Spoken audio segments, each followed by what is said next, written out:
நம்ம தலைவர் super star Rajinikanth அவர்கள் வந்து ஆன்மீக பயணமாக இமயமலைக்கு போக போகிறாங்க. தலைவர் வந்து சமீபத்தில் வேட்டையின் படத்தோட படப்பிடிப்பை முடிச்சுட்டு அபுதாபிக்கு போயிருந்தாங்க அப்படிங்கிற விஷயம் உங்கள் எல்லாருக்கும் தெரியும். அங்கே வந்து யுஏஇ அரசாங்கம் தலைவர் ரஜினிகாந்த் அவர்களுக்கு கோல்டன் விசா வழங்கி கௌரவிச்சிருந்தாங்க. அதன் பிறகு அங்கே நிறைய முக்கியமான நபர்களையும் தலைவர் சந்தித்து பேசியிருந்தாங்க. அங்குள்ள சில முக்கியமான கோயில்களுக்கு தலைவர் போயிருந்தாங்க. இதெல்லாமே நம்ம பார்த்தோம். அந்த பயணத்தை முடிச்சுட்டு தலைவர் வந்து நேற்று சென்னை திரும்பியிருந்தாங்க. இப்போது பார்த்திங்கன்னா இன்றைக்கி தலைவர் வந்து இமயமலைக்கு போகிறாங்க அப்படின்னு ஒரு தகவல் கிடச்சிருக்கு.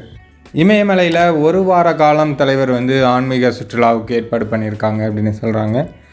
ஜூன் 3ஆம் தேதி அல்லது 4ஆம் தேதி மீண்டும் சென்னைக்கு திரும்பிடுவாங்க அப்படின்னு தகவல் வெளியே இருக்குது.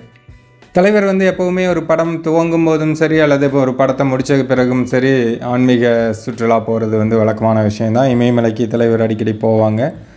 இந்த கொரோனா காலங்களுக்கு பிறகு தலைவர் வந்து போன வருஷம் தான் இமயமலைக்கு போயிருந்தாங்க.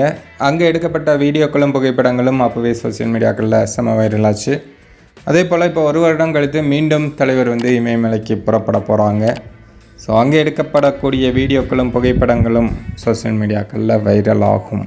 ஏன்னா தலைவர் தானே என்றும் தலைப்பு செய்தி.